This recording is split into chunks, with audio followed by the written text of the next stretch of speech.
Bismillahirrahmanirrahim. Assalamualaikum warahmatullahi wabarakatuh. Innal hamdalillah nahmaduhu wa nasta'inuhu wa nastaghfiruh wa na'udzu billahi minasy syururi anfusina wa min sayyiati a'malina. May yahdihillahu fala mudhillalah wa may yudlilhu fala hadiyalah. Asyhadu an la ilaha illallah wahdahu la syarikalah wa asyhadu anna Muhammadan 'abduhu wa rasuluhu la nabiyya ba'dah. Alhamdulillahirabbil alamin. Puji syukur hanyalah milik Allah Subhanahu wa taala, yang mana atas izin serta ridho dan rahmat dan karunia-Nya kita semua dapat bertemu dan berkumpul dalam bulan suci Ramadan tahun 1443 Hijriah ini, yakni pada acara webinar Ramadan bersama Bespat Network. Salawat bertangkaikan salam semoga tetap tercurahkan kepada insan yang sangat mulia yang selalu memikirkan keselamatan umatnya, yakni Sayyidina Muhammad Sallallahu Alaihi Wasallam, dan semoga kelak kita semua mendapatkan syafaat di yaumil akhir. Tak lupa kepada keluarganya,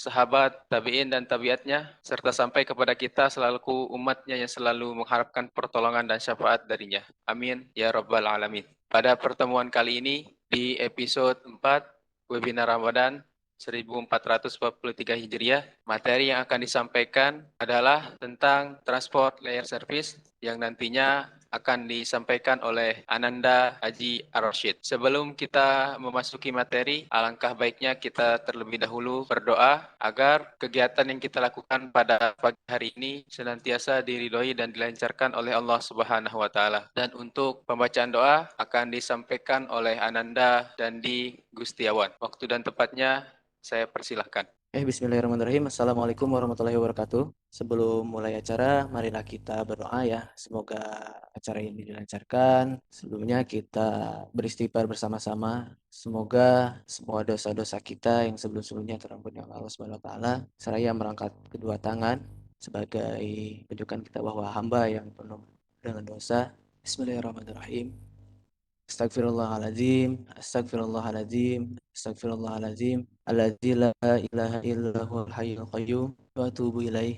Alhamdulillahirabbil alamin. Allahumma shalli ala sayyidina Muhammad wa barik ala sayyidina Muhammad. Al-Fatih lima ukhliqul haqqa bil haqqa wal hadi wal khatami lima sabaqa wan nasir ila siratil mustaqim. Sallallahu alaihi wa ala alihi wa ashabihi haqqa qadrihi wa maqdaril azim. Allahumma la sahla illa ma ja'altahu sahla wa anta taj'al hazna idza syi'ta syahla. Rabbi shrahli sadri wa yassirli amri wa hlul 'uqdatam min lisani yafqahu qawli. Allahumma afini fi badani, Allahumma afini fi sam'i, Allahumma afini fi basari. La ilaha illa anta subhanaka inni kuntu minaz zalimin. Ya Allah, ya Rahman, ya Rahim, Zat yang maha pengasih dan maha penyayang. Tidak ada kemudahan kecuali yang Engkau buat mudah, juga Engkau jadikan sebuah kesulitan. Jika Engkau kehendaki pasti akan menjadi mudah. Mudahkanlah segala urusan kami. Semoga Bestpad Network bisa memberikan lebih banyak manfaat bagi seluruh umat, bisa terus berkarya, tambah maju, tambah sukses, dan jadikanlah jalan yang sedang kami tempuh ini menjadi jalan yang diberkahi dan dirahmati oleh-Mu. Ya Allah, ya Hafiz, ya Jalil, Zat yang maha mulia dan menjaga, kami berlindung kepadamu dari segala macam penyakit yang sedang menimpa negeri ini, dan dari segala penyakit yang buruk dan mengerikan. Ya Allah, ya Ghafar, ya Qahar, Zat yang maha pengampun, kami sadari sepenuhnya telah banyak kelalaian dan kealfahan yang kami lakukan, kesalahan dan dosa yang kami perbuat. Sudilah kiranya Engkau ampuni dan maafkan kami. Dan ampunilah dosa kedua orang tua dan guru-guru kami yang telah berjasa mengajar dan membina kami. Sayangilah mereka sebagaimana mereka menyayangi kami di waktu kecil. Hingga ringankanlah jalan bila tiba saat yang Engkau memanggil kami. Karena hanya kepadamu lah kami akan kembali. Rabbana atina fid dunya hasanah wa fil akhirati hasanah wa qina adzabannar. Wassallallahu ala sayyidina Muhammadin wa ala alihi wa sahbihi wasallam. Subhana rabbika rabbil izzati amma yasifun wa salamun alal mursalin walhamdulillahi rabbil alamin. Sekian doa yang dapat saya sampaikan. Terima kasih. Wassalamualaikum warahmatullahi wabarakatuh. Waalaikumsalam warahmatullahi wabarakatuh. Alhamdulillah, terima kasih saya ucapkan kepada Ananda dan Di Gustiawan yang telah membacakan doa. Semoga Allah mengabulkan segala hajat dan permohonan kita di pagi hari ini. Amin. Ya Allah, ya Rabbal Alamin. Baik, langsung saja kita ke agenda utama. Kali ini materi yang akan disampaikan adalah tentang transport layer service. Dan yang akan menyampaikan materi adalah Ananda Haji Ar-Rashid. Waktu dan tempat kami persilahkan. Bismillahirrahmanirrahim. Assalamualaikum warahmatullahi wabarakatuh. Semangat pagi untuk semua. Salam sehat dan salam bahagia dan salam sejahtera untuk kita semua. Selamat pagi semua. Berjumpa kembali lagi dengan acara webinar Ramadan Bestpad Network yang selalu bersama kita di setiap suci bulan Ramadan atau yang selalu ada di setiap tahunnya, insya Allah. Dan untuk acara webinar hari ini atau webinar yang keempat, episode yang keempat hari Rabu 6 April tahun 2022 Masehi. Nah, untuk teman-teman semua yang sedang menjalankan ibadah puasa, semoga puasanya lancar dari hari pertama sampai akhir di bulan suci Ramadan. Dan kebaikannya digandakan berkali-kali lipat. Amin ya Rabbal Alamin. Dan langsung saja saya akan memperkenalkan diri. Soalnya ada pepatah yang mengatakan tak kenal maka tak sayang. Oke, langsung saja ya. Ini tentang saya. Nama saya atau nama lengkap saya adalah Haji Al-Rashid Ngisti. Asal saya dari Terara, Kabupaten Lombok Timur, Nusa Tenggara Barat. Dan alamat saat ini saya berada di Karawaci, Tangerang, Kota Tangerang, Banten. Pendidikan formal saya yaitu saya alumni dari SMA Negeri 1 Terara, angkatan 2017-2020. Ya, angkatan Covid atau Corona lah. Dan pendidikan informal saya saat ini berada di anak mondok Bestpad Network, masuknya 2021 sampai saat ini. Nah, ini email saya rashidngisti@gmail.com. Kalau ada perlu atau apa-apa bisa kirim lewat email.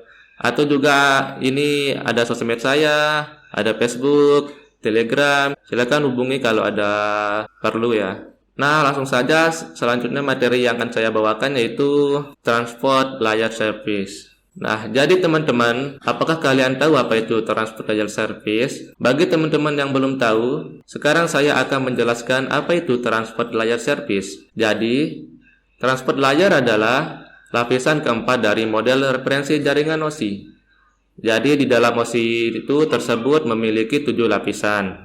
Yaitu yang pertama lapisan fisikal, yang kedua data link, yang ketiga network, yang keempat transport, yang kelima session, yang keenam presentation, dan yang terakhir atau yang ketujuh adalah application. Nah, 7 di antara lapisan tersebut, lapisan transport berada di lapisan keempat. Nah, saya akan menjelaskan lapisan keempat ini. Jadi, lapisan transport ini bertanggung jawab untuk menyediakan layanan-layanan yang dapat diandalkan kepada protokol-protokol yang terletak di atasnya. Pada layer transport ini memiliki 2 protokol utama, yaitu TCP dan UDP. Nah, untuk materi transport layer service ini, saya akan menjelaskan agenda saya tentang TCP dan UDP. Nah, ini adalah agenda saya dari transport layer service, TCP dan UDP. Yang pertama yaitu apa yang dimaksud dengan UDP dan TCP. Yang kedua, apa kelebihan dan kekurangan dari TCP dan UDP. Yang ketiga, aplikasi yang menggunakan TCP dan UDP. Yang keempat, perbedaan TCP dan UDP. Dan yang terakhir yaitu port number UDP dan TCP. Oke, langsung saja untuk agenda yang pertama, yaitu apa itu yang dimaksud dengan TCP dan UDP. Oke, langsung saja yang pertama, yaitu TCP atau Transmission Control Protocol adalah salah satu jenis protokol yang memungkinkan kumpulan komputer untuk berkomunikasi dan bertukar data di dalam suatu network atau jaringan. Atau TCP ini juga mengirim atau mentransfer data dari komputer satu ke komputer lain. TCP ini ialah salah satu protokol utama yang digunakan dalam jaringan TCP/IP. Protokol ini bersifat connection oriented, yang artinya harus ada pengakuan terhadap sessionnya. Harus ada pengakuan terhadap sessionnya terlebih dahulu sebelum dua komputer dapat saling berkomunikasi dan mengirim data. Pengakuan session dilakukan melalui mekanisme three-way handshake. Jika mekanisme three-way handshake gagal dilakukan, maka pengirim data akan dibatalkan dan biasanya akan muncul pesan error. Kayak gini ya, pesan error. Yang kedua yaitu UDP atau singkatan dari User Datagram Protocol. UDP adalah salah satu protokol lapisan transport TCP/IP yang mendukung komunikasi yang tidak andal atau unreliable tanpa koneksi connectionless antara host-host dalam jaringan yang menggunakan TCP/IP. Atau UDP ini tidak ada jaminan bahwa pengirim dan penerimaan data akan reliable dan teratur, sehingga paket data mungkin dapat kurang, terduplikat, atau bahkan tidak sampai sama sekali. Atau UDP ini sama sekali tidak bertanggung jawab kah? Dan UDP ini memiliki tujuan yang sama dengan TCP, yaitu mengirim dan menerima data. Namun perbedaannya adalah UDP ini bersifat connectionless oriented, artinya protokol ini tidak memiliki sesi pengirim dan sesi penerima data, dan tidak menggarasi pengiriman data, atau tidak bertanggung jawab juga ini UDP ini. UDP juga tidak menyediakan mekanisme flow control, yaitu ketika di mana dua data dikirim secara bersamaan, maka tidak dapat dipastikan mana data yang akan diterima terlebih dahulu. Jadi UDP ini tidak berurutan, apakah yang dikirim duluan itu data 1 atau data 2 atau data 2, atau sebaliknya data 2 atau data 1. Oke, berikut adalah ilustrasi bagaimana three-way handshake ini dilakukan. Langkah pertama yaitu TCP, yaitu komputer pengirim pesan akan terlebih dahulu mengirimkan sebuah paket data disebut dengan SYN atau synchronization. SYN ini adalah salah satu jenis paket dalam TCP yang dapat digunakan untuk membuat koneksi antara dua host dan dikirimkan oleh host yang hendak membuat koneksi sebagai langkah pertama pembuatan koneksi dalam proses TCP/IP. Yang kedua atau langkah kedua, komputer penerima merespon dengan mengirim balikan tanda terima. Nah, ketika komputer penerima merespon dengan mengirim balikan tanda terima kepada komputer pengirim, dan pesan tanda terima ini disebut dengan X atau acknowledge. X ini adalah sinyal yang dilewatkan antara proses komunikasi komputer atau perangkat untuk menandakan pengakuan atau penerimaan pesan sebagai bagian dari protokol komunikasi. Langkah ketiga atau yang terakhir, komputer pengirim yang menerima SYN X akan merespon balik dengan mengirimkan paket X receive. Setelah tiga langkah tersebut selesai, barulah pengirim data dapat dilakukan. Mekanisme three-way handshake ini akan menjamin pengiriman data agar dapat diterima secara utuh. Jadi di TCP ini kalau mengirim data itu tidak akan rusak atau teratur berurutan, tidak asal-asalan. Nah, lanjut ke ilustrasi three-way handshake ke UDP. Kalau UDP ini adalah cara kerjanya ketika komputer mengirimkan data menggunakan protokol UDP, maka protokol ini tidak peduli apakah data diterima atau tidak oleh yang lain. Ini sebabnya UDP juga disebut sebagai protokol fire and forget. Jadi UDP ini tidak peduli apakah penerima secara beratur atau datanya rusak atau tidak, dia tidak peduli. Dia semena-mena mengirimnya tidak teratur, pokoknya kayak gini sih. Oke, lanjut ke materi yang kedua, yaitu kelebihan dan kekurangan dari TCP and UDP.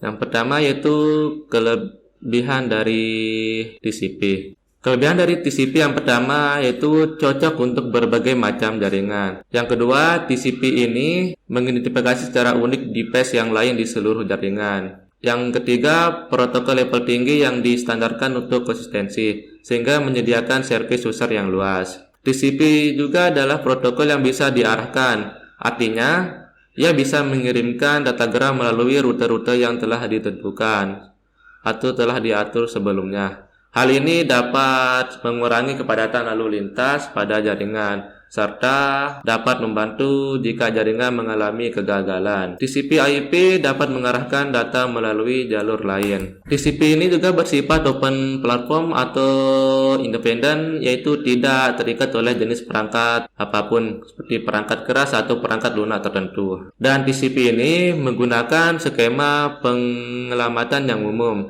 Artinya, semua sistem dapat mengirimkan data ke alamat sistem yang lain. Nah, selanjutnya yaitu kekurangan dari TCP. Yang pertama yaitu jika mengirimkan data yang kecil akan kerepotan karena harus handshaking dulu. Lebih lambat dibandingkan UDP. Artinya UDP lebih cepat dibandingkan TCP ketika mengirimkan data. Nah, selanjutnya yaitu kelebihan dari UDP. Kelebihan dari UDP yang pertama yaitu dapat melakukan broadcast dengan cepat. Yang kedua, lebih cepat koneksinya karena tidak harus bernegosiasi. Hemat memori karena tanpa memecah data. Selanjutnya yaitu kelemahan atau kekurangan dari UDP. Yang pertama, UDP ini tidak bisa melakukan buffering, artinya UDP tidak menyediakan mekanisme penyanggaan dari data yang masuk ataupun data yang keluar.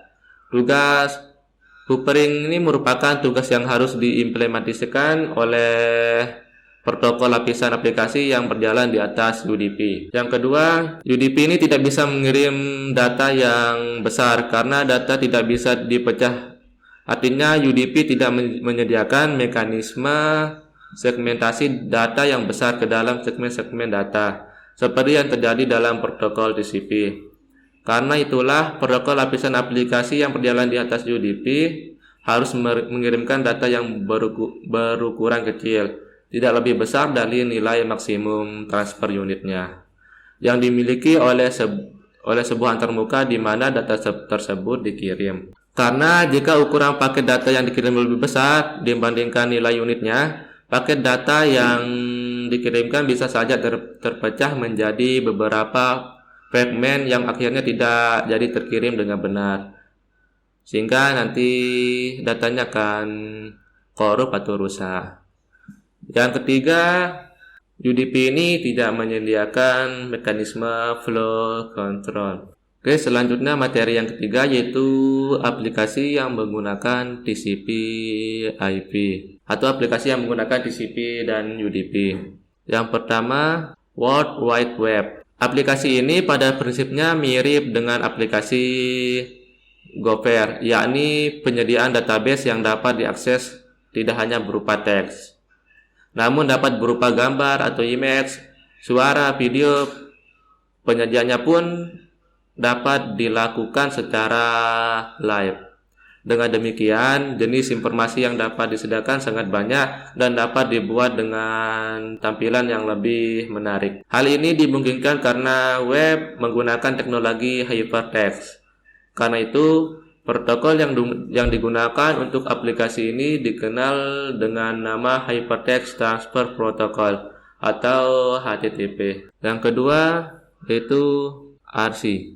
Aplikasi FTP memungkinkan kita mentransfer file dari manapun di seluruh dunia.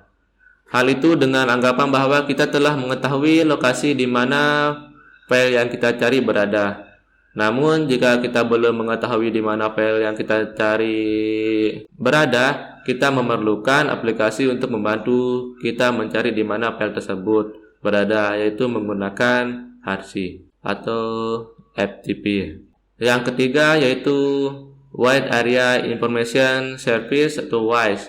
WISE merupakan salah satu service pada internet yang memungkinkan kita mencari melalui materi yang terindeks dan menemukan dokumen atau artikel berdasarkan isi artikel tersebut. Jadi pada dasarnya WISE memberikan layanan untuk mencari artikel yang berisi kata-kata kunci yang kita ajukan sebagai dasar pencarian. Aplikasi WISE ini biasanya berbasis teks. Untuk membuat suatu dokumen dapat dicari melalui WISE server, harus dibuat terlebih dahulu indeks dari dokumen tersebut. Setiap kata dalam dokumen tersebut diurut dan dihitung jumlahnya. Yang keempat yaitu fax di internet. Mesin fax sebagai pengirim dan penerima berita tertulis melalui telepon saat ini hampir dimiliki oleh semua kantor.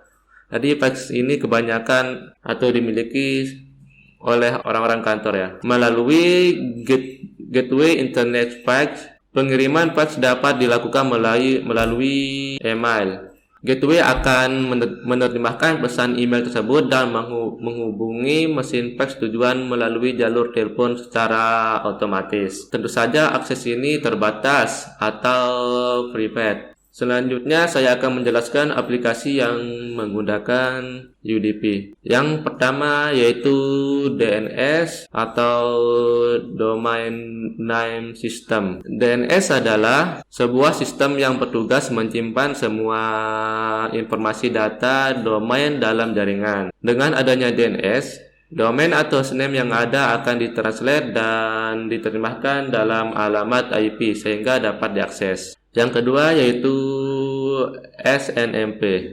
SNMP merupakan singkatan dari Simple Network Management Protocol. SNMP merupakan protokol untuk manajemen peralatan yang terhubung dalam jaringan IP atau Internet Protocol. Peralatan itu antara lain seperti switch, router, modem, komputer, server, dan lain-lain. SNMP ini menggunakan data-data yang didapatkan dari komunikasi UDP dengan device atau peralatan yang masuk dalam jaringan tersebut. SNMP dapat meminta data ataupun melakukan setting kepada peralatan yang bersangkutan. Yang ketiga yaitu TFTP atau Trivial File Transfer Protocol. TFTP merupakan sebuah protokol sederhana untuk transfer file antar komputer yang sama maupun berbeda jaringan. TFTP dirancang khusus dengan ukuran kecil dan diimplementasikan. Oleh sebab itu, TFTP mempunyai lebih banyak kekurangan dibandingkan dengan protokol FTP biasa. Tugas yang dikerjakan oleh TFTP adalah membaca dan menulis file atau mail dari komputer server. Nah, alhamdulillah saya dapat kabar dari tim bahwa ada pertanyaan dari penonton. Pertanyaannya ini dari Mas Azin. Makasih Mas ya atas pertanyaannya. Pertanyaannya adalah apa perbedaan antara TCP dan IP? Jadi, TCP dan IP adalah dua protokol jaringan komputer yang terpisah.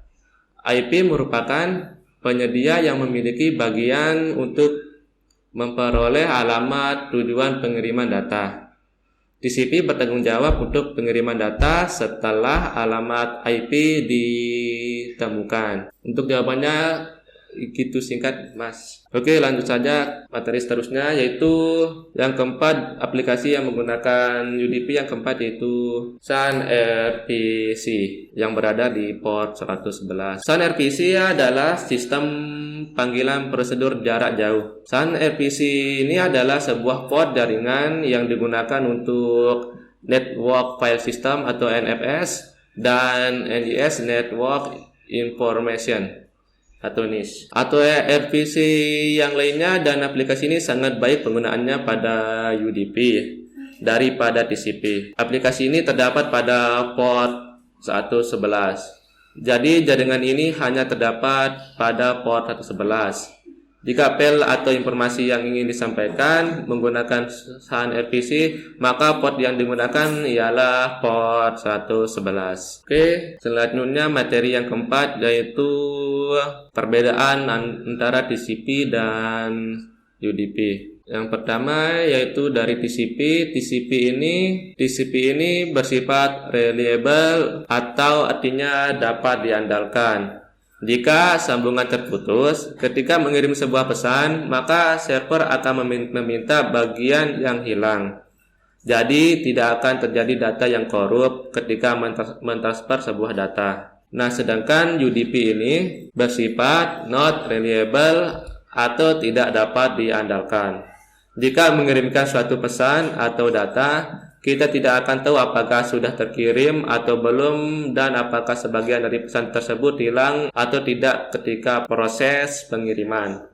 Jadi akan ada kemungkinan terjadinya data yang korup atau tidak tanggung jawab. Nah, selanjutnya TCP ini bersifat sequentially atau berurutan. Jadi ketika mengirimkan dua pesan secara berurutan atau satu demi satu pesan, maka TCP akan mengirimkannya secara berurutan juga. Tidak perlu khawatir data tiba dengan urutan yang salah. Jadi cukup tenang saja ya, tidak tercecer. Nah, sedangkan kalau UDP ini sifatnya not in order atau tidak berurutan. Jadi ketika mengirimkan dua pesan secara berurutan atau satu demi satu pesan, maka tidak dapat dipastikan data mana yang akan datang terlebih dahulu.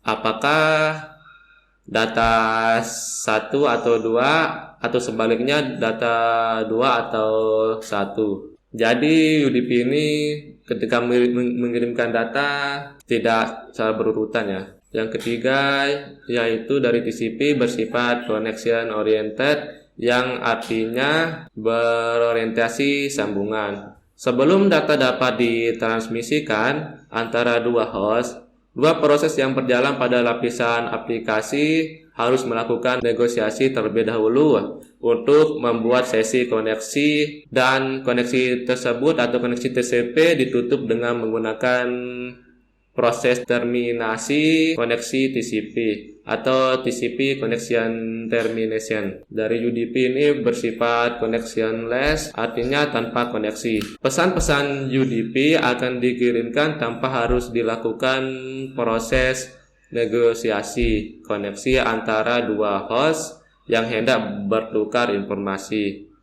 Jadi ketika mengirimkan data, UDP ini tidak perlu ada proses negosiasi, langsung serah terima aja apakah si penerima bersedia atau tidak. Dan ketiga atau yang keempat, TCP ini bersifat heavyweight. Artinya ketika tingkat level terendah dari TCP tercapai dalam urutan yang salah, permintaan pengiriman ulang data harus dikirim dan bagian lainnya harus dikembalikan semua, sehingga membutuhkan proses untuk menyatukannya. Nah, selanjutnya yaitu dari UDP bersifat lightweight, artinya ringan, tidak ada permintaan pesan, tidak ada trakoneksi dan yang lainnya, hanya menjalankan dan melupakannya.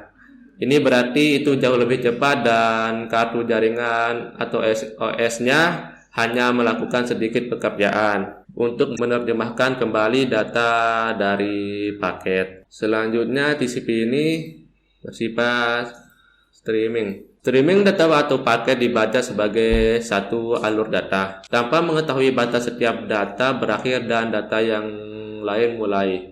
Ada kemungkinan beberapa paket data dibaca per satu panggilan data. Terus dari UDP ini bersifat datagram, artinya paket dikirim secara individu dan dijamin utuh ketika tiba. Satu paket dibaca per satu panggilan. Oke, materi yang terakhir yaitu port number TCP and UDP. Dalam protokol jaringan TCP/IP, jadi port itu adalah mekanisme yang mengizinkan sebuah komputer untuk mendukung beberapa sesi koneksi dengan komputer lainnya dan program di dalam jaringan. Port dapat mengidentifikasikan aplikasi dan layanan yang menggunakan koneksi di dalam jaringan TCP/IP, sehingga port juga mengidentifikasikan sebuah proses tertentu di mana sebuah server dapat memberikan sebuah layanan pada klien atau bagaimana sebuah klien dapat mengakses sebuah layanan yang ada dalam server. Port dapat dikenali dengan angka 16 bit atau 2 bit yang disebut dengan port number dan diklasifikasikan dengan jenis protokol transport apa yang digunakan ke dalam port TCP dan port UDP. Karena memiliki angka 16 bit, maka total maksimum jumlah port untuk setiap protokol transport yang digunakan adalah 65.536 buah.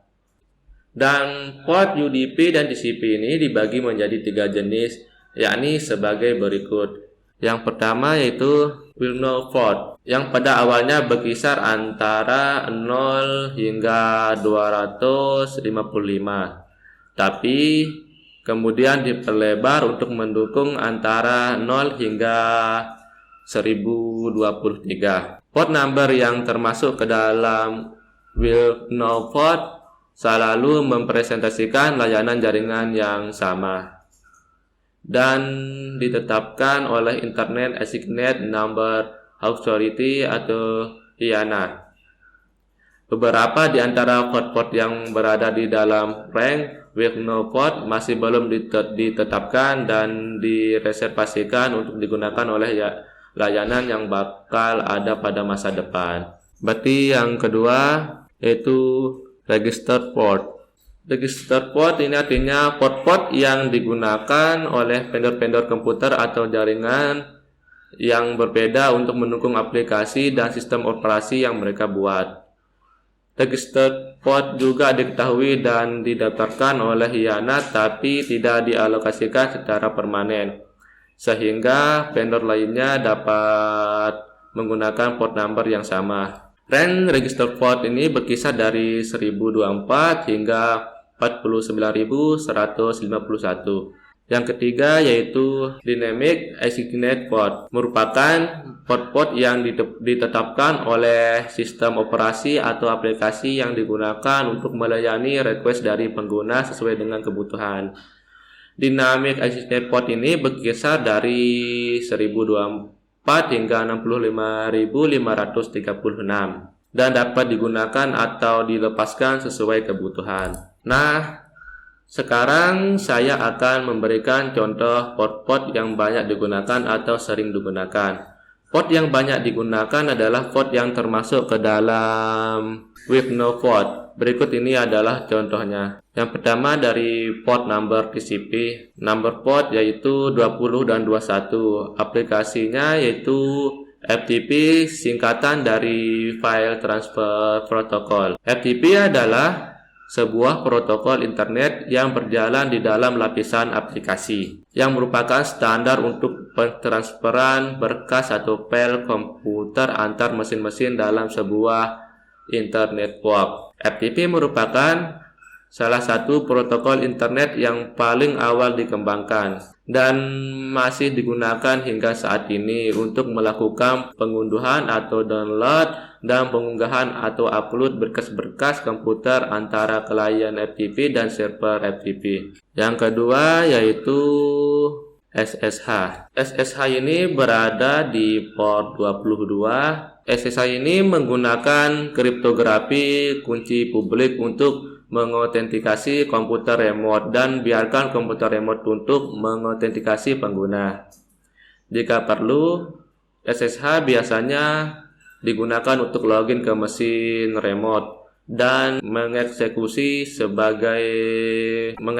berbagai perintah, tetapi juga mendukung tunneling, forwarding, TCP port, dan X11 connection. Itu dapat mentransfer file menggunakan terkait SFTP atau SCP protokol. Nah, ada pertanyaan juga dari Muhammad Dede Has dari Webex. Pertanyaannya adalah di TCP ketika terjadi gagal three-way handshake, apa yang terjadi? Apakah koneksi bisa dilanjutkan? Jadi jawabannya itu tidak bisa ya Mas. Karena ambil artinya three-way handshake.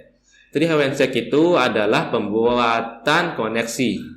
Jadi jika three-way handshake itu gagal, maka tidak ada koneksi karena harus ada proses SYN dan X. Dan untuk koneksi akan dilakukan kembali atau secara tidak langsung akan diulang. Oke, lanjut. Yang ketiga yaitu Telnet. Telnet adalah aplikasi remote login internet.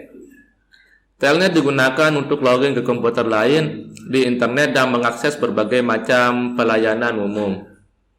termasuk katalog perpustakaan dan berbagai macam database. Telnet memungkinkan pengguna untuk duduk di depan komputer yang terkoneksi ke internet dan mengakses komputer lain yang juga terkoneksi ke internet. Dengan kata lain, koneksi dapat terjadi ke mesin lain di satu ruangan, bahkan setiap komputer di seluruh dunia.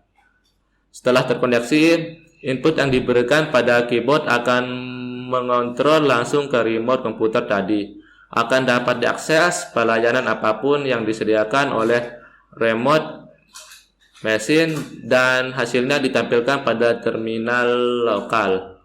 Telnet menggunakan dua program, yang satu adalah client dan yang kedua adalah server. Yang keempat yaitu SMTP yang berada di port 25. SMTP ini kepanjangan dari Simple Mail Transfer Protocol. SMTP merupakan salah satu protokol yang umum digunakan untuk pengiriman surat elektronik di internet. Protokol ini dipergunakan untuk mengirimkan data dari komputer pengirim surat elektronik ke server surat elektronik penerima. Protokol ini timbul karena desain sistem surat elektronik yang mengharuskan adanya server surat elektronik yang menampung sementara sampai surat elektronik diambil oleh penerima yang berhak. Atau SMTP ini bisa dianalogikan sebagai kantor pos. Ketika kita mengirim sebuah email, komputer kita akan mengarahkan email tersebut ke sebuah SMTP server untuk diteruskan ke email server tujuan. Nah, mail server tujuan ini bisa dianalogikan sebagai kotak pos di pagar depan rumah atau kotak PO Box di kantor pos. Email-email yang terkirim akan menempati di tempat tersebut hingga si pemiliknya mengambilnya. Urusan pengambilan email tersebut tergantung kapan si penerima memeriksa akun emailnya. Nah, selanjutnya yaitu yang kelima, HTTP yang berada di port 80. Atau HTTP ini kepanjangan dari Hypertext Transfer Protocol. HTTP adalah sebuah protokol jaringan lapisan aplikasi yang digunakan untuk sistem informasi distribusi, kolaboratif, dan menggunakan hipermedia. Penggunaannya banyak pada pengambilan sumber daya yang saling terhubung dengan tautan, yang disebut dengan dokumen hypertext, yang kemudian membentuk World Wide Web.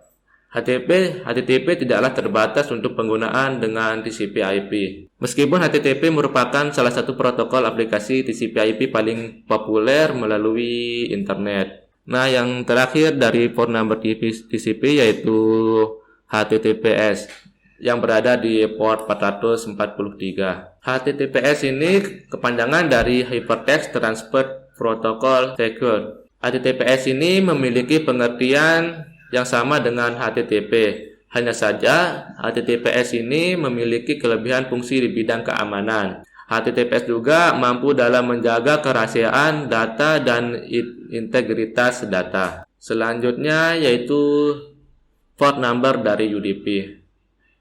Yang pertama yaitu DNS yang berada di port 53. DNS atau Domain Name System adalah distribut database sistem yang digunakan untuk pencarian nama komputer atau name resolution di rangkaian yang menggunakan TCP/IP. DNS merupakan sebuah aplikasi service yang biasa digunakan di internet seperti web browser atau email yang menerjemahkan sebuah domain ke IP address. DNS menyediakan service yang cukup penting untuk internet.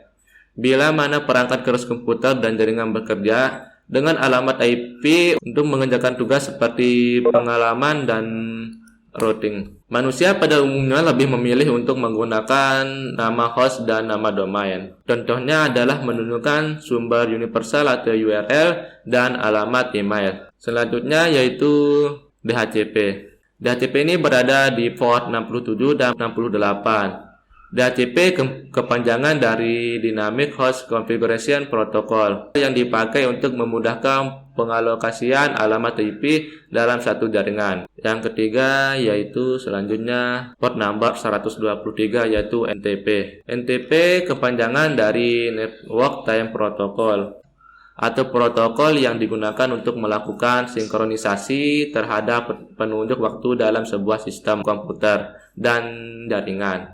Selanjutnya yaitu yang terakhir yaitu SNMP yang berada di port 161 dan 162. SNMP kepanjangan dari Simple Network Management Protocol. SNMP digunakan untuk mengumpulkan informasi dan mengkonfigurasi peralatan seperti server, printer, hub, switch, dan router di jaringan berbasis Internet Protocol atau IP. SNMP dapat mengumpulkan informasi seperti kondisi CPU, temperatur cache, dan hampir tidak ada batas akan apa yang dapat dikonfigurasi oleh SNMP. Tujuan utama dari protokol SNMP hanya pada satu tujuan saja dan masih digunakan hingga hari ini, yaitu melakukan remote manajemen dari peralatan. SNMP banyak digunakan untuk memanage peralatan di jaringan komputer. Ya, sekian itu dari materi saya untuk hari ini. Semoga bermanfaat. Dan ada sedikit tambahan dari saya, yaitu bahwa protokol TCP dan UDP ini berada di layar keempat pada OSI model dan berada di layar ketiga transport TCP/IP model. Ya, cukup sekian materi saya untuk hari ini. Semoga bermanfaat. Kalau ada kesalahan, mohon dimaafkan. Kurang lebihnya dimaafkan. Sekian dari saya. Assalamualaikum warahmatullahi wabarakatuh. Waalaikumsalam warahmatullahi wabarakatuh. Ya, terima kasih kami ucapkan kepada Ananda Aji Ar-Rashid yang telah menyampaikan sedikit ilmu. Semoga apa yang disampaikan untuk hari ini bisa bermanfaat khususnya bagi pemateri yang menyampaikan dan umumnya bagi kita semua yang mendengarkan. Terima kasih atas perhatiannya. Mohon maaf jika ada banyak sekali kesalahan. Sebelum saya akhiri, saya memohon waktunya sebentar untuk sedikit menginformasikan tentang profil Bestpat Network yang dalam hal ini akan disampaikan oleh Adinda Yusi Nur Halimah. Waktu dan tempat kami persilahkan. Ya, terima kasih kepada Saudara Robi yang sudah memberikan kesempatan. Di sini saya izin untuk mempresentasikan ya tentang profil Bestpat Network. Apa sih Bestpat Network itu? Jadi Bestpat Network itu menangani IT networking training dan consulting. Nah, kita sendiri berlokasi di Jalan Lombok 2, nomor 154, Perumnas 1, Kota Tangerang. Ya, bagi yang mau mampir, boleh mampir ya. Nanti kita diskusi bareng gitu ya. Di sini ya, saya akan menjelaskan sistem integrator tentang Bestpat Network. Jadi, Bestpat Network ini menerima network planning and design. Jadi kita menerima jasa proses berkesinambungan untuk meliputi desain topologi network yang bertujuan untuk memastikan jaringan komunikasi dapat memenuhi kebutuhan pelanggan dengan cepat dan tepat. Jadi, selain cepat, tepat juga harus dipertimbangkan ya, dan Bestpat Network menyanggupi itu untuk menjadi solusi kebutuhan jaringan Anda. Nah, network implementation juga salah satu keunggulan dari ini. Jadi kami tuh menyediakan jasa network implementation meliputi proses instalasi jaringan, upgrade-nya maupun pengamanan backbone perusahaan ya. Ada juga network monitoring nih. Network monitoring itu proses analisa jaringan secara terus-menerus ya. Apakah di situ adakah failure ataukah misalnya ada downtime. Nanti kami pastikan bahwa downtime-nya itu tidak lama gitu.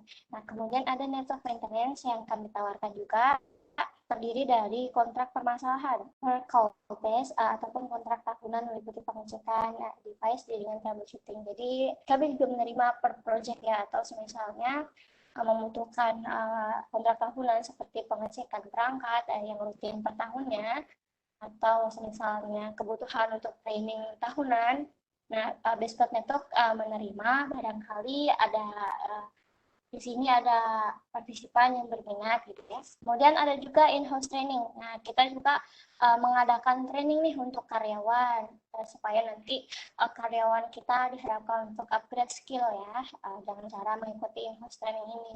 Jadi nanti bisa hubungin aja ke kami ya. Kontak centernya ada di bawah. Bisa melalui Facebook, Telegram, email maupun YouTube ataupun web Bestplat Network-nya.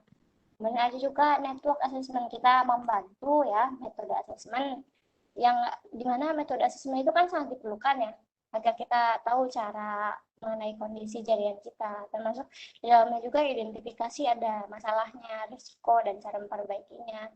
Nah, kita sertakan analisis dari jaringan situ, kemudian nanti best practice-nya kita sampaikan ya, diharapkan agar jaringan kita selalu stabil dan walaupun di situ ada failure kita dengan cepat bisa mengatasinya. Kemudian IT networking consultant juga kita juga menyediakan assistance untuk menangani permasalahan yang ada di dalam jaringan Anda gitu. Konsultasi aja ke Bestplat Network, setiap ada permasalahan pasti ada solusinya gitu ya. Karena kami itu akan selalu standby di mana ketika kita dibutuhkan tinggal kontak kita, apapun permasalahan Anda tinggal sampaikan, nanti kita carikan solusinya karena setiap masalah pasti ada solusi ya. Nah, kemudian di bawah ini ada ini ya yang tertampil di slide nih, ada beberapa klien dari Bestplat Network. Nah, klien yang sudah pernah kami tangani di antaranya Watsons, Otoritas Jasa Keuangan, Telnet, kemudian Jakarta International Container Terminal, ada PAI IT Security, ada Satek juga, Ria Husana, Defense, Visionet, Perum Jasa Tirta, Starcom, Sekolahan .id, Teleperformance, Mira, Zuho, gitu kan. Kemudian di sini ada lagi Fujitsu ya. Nah, kemudian ada Fakultas Komputer Sains Jakarta, BPKT, Kantor Imigrasi Auto, Palo Alto ya di sini, Palo Alto IP. Kemudian Antara Jaksa, Kementerian Keuangan juga pernah kita ya, ada Sinergi Pratama, ada Universitas Esa Unggul juga udah menggunakan jasa kita, ada Ebara, BKKBN, kemudian ada juga Kaltim pada Industri, di sini ada Universitas Nasional juga, kemudian ada Politeknik Negeri Tanah Laut, itu sudah pernah menjadi klien kami, ada NTT juga, ini salah satu badan usaha negara ya, BUMN, ada BNPB di sini, kemudian ada provider 3, HPC, itu training center, kemudian CIMB Niaga itu ya salah satu klien kami dari segi bank gitu ya. Kemudian ada Metrocom juga. Nah, kemudian ada beberapa nih yang bisa kami sampaikan mengenai experience project kita nih. Di antaranya itu yang paling yang satu ya, yang terbaru ini dia merupakan teknologi terbaru ya. Yang mungkin ini lagi booming-boomingnya nih, yaitu implementasi VXLAN dan VPN multi-site. Nah, kami udah pernah menangani proyek tersebut ya. Jadi barangkali berminat untuk mengimplementasikan VXLAN dan VPN ini, bisa hubungi aja kami. Kemudian kami juga bisa menangani redesign MPLS ya pada IP RAN Network, kemudian implementasi Cisco ACI, kemudian kita juga menangani setup BGP, internet maintenance, kemudian network design juga ya seperti yang di awal, managed service juga kita terima, new installation IT network, kemudian replace core switch, dan juga optimization IT network sudah pernah kita tangani, ATM yang juga tunai mandiri menggunakan multi homing gitu ya, sistem earthing-nya sudah pernah kami jalankan, pengadaan perangkat jaringan data center sudah pernah, kemudian setup IT network ke CCTV, ada juga IT network assessment itu. Nah, kemudian yang terbaru ini akhir-akhir ini ada rollout and device di banking. Jadi kalau setiap tahunnya ada replacement perangkat di bank ya, kami juga sudah pernah menangani case tersebut. Kemudian implementasi radio server, setup infra, PC-DC, PC-DC dan DRC. Nah, jadi beberapa beberapa project experience kami tersebut diharapkan meyakinkan Anda untuk menjadikan Bespat Network sebagai IT konsultan Anda gitu. Nah, ini beberapa dokumentasi ketika kami menjalankan project ya. Ada instalasi kabel, terus kemudian staging rak, staging perangkat juga. Ini ada mengkonfigurasi ya di data center, kemudian rapid tentang implementasi jaringan, training in-house juga ya, itu beberapa contoh dokumentasi kita. Yang di slide selanjutnya bisa dilihat. Oke, di atas ya dokumentasi dari pengalaman proyek kita. Karena kita mengutamakan lancarnya jaringan Anda untuk cepat dan tepat ya. Jadi prioritas kami adalah kepuasan pelanggan. Nah, untuk dari itu, jika Anda berminat menggunakan jasa kami, bisa saja hubungi kami di email info Bespat Network atau dari Instagram kami. Nah, kemudian di berikut ini ada contoh produk-produk ya yang pernah Bespat Network launching nih. Di antaranya yang pertama ya, ini bestseller kita, Workbook CCNA Bespat Network, dibuat oleh CEO dari Bespat Network ya, Pak Dani Wiyoto, di CCIE. Nah, ini bisa banget ya digunakan buat kita yang mau belajar dasar-dasar networking, atau misalnya kita belum paham tentang jaringan, mau mengenal gitu ya, dengan cara yang family friendly gitu ya. Nah, kita bisa lihat dari buku Workbook CCNA Bespat Network ini. Kemudian selanjutnya ada handbook MPLS dasar ya, dan L3 VPN dibuat juga oleh Bapak Dan Wiyoto. Nah, ini bisa di-download ya di website kami. Nah, selanjutnya bagi Anda yang belum terlalu paham menggunakan Zoom ya, step by step-nya, nah itu kami sediakan juga handbook Zoom. Barangkali kita dituntut untuk sering menggunakan Zoom ya, namun masih ada keterbatasan, kita mau cari cara, kita mau memakai suatu fitur tapi nggak tahu cara pemakaiannya. Nah, coba aja download handbook Cloud Zoom Meeting ini di website kita. Nah, ini dibuat oleh salah satu tim kita ya, Jiki Hendriawan beserta tim Bespat Network. Nah, ada juga di sini handbook tutorial registrasi IP phone CUCM dibuat oleh saudara Itang Asep Sofiandi dan tim Bespat Network juga. Ada juga handbook staking Cisco Switch 3750 nih. Bagi yang mau mengenal lebih dalam tentang Cisco Switch 3750 ini, atau jika ini stakingnya gitu, nah bisa coba nih handbook Cisco staking ini download di situs Bespat Network ya. Kemudian barangkali mengalami kendala, coba bisa gunakan handbook ini sebagai referensinya. Dibuat oleh Danang Kurniawan dan tim Bespat Network. Nah, ini ada baju nih, merchandise, salah satu merchandise Bespat Network. Jadi di sini ada baju ya, jadi bertuliskan Never Stop Ngoprek. Diharapkan dengan memakai baju ini memacu semangat kita untuk ngoprek ya, jadi kita selalu ingat Never Stop Ngoprek. Nah, untuk pemesanannya bisa melalui email info@bespatnetwork.com ya. Kemudian di sini ada versi warna hitamnya nih, untuk di belakangnya tagline itu pantang pulang sebelum ping reply.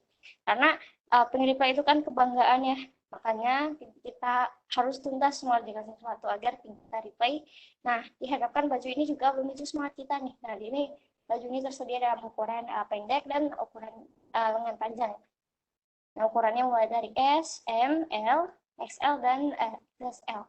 Ya, terima kasih sudah menghadiri acara webinar Ramadan bersama Bespat Network. Salam pantang pulang sebelum ping reply. Assalamualaikum warahmatullahi wabarakatuh. Waalaikumsalam warahmatullahi wabarakatuh. Terima kasih kami ucap pada Adinda Yusi Nur Halimah. Nah, selanjutnya saya memohon waktu sebentar untuk sedikit menginformasikan sesuatu.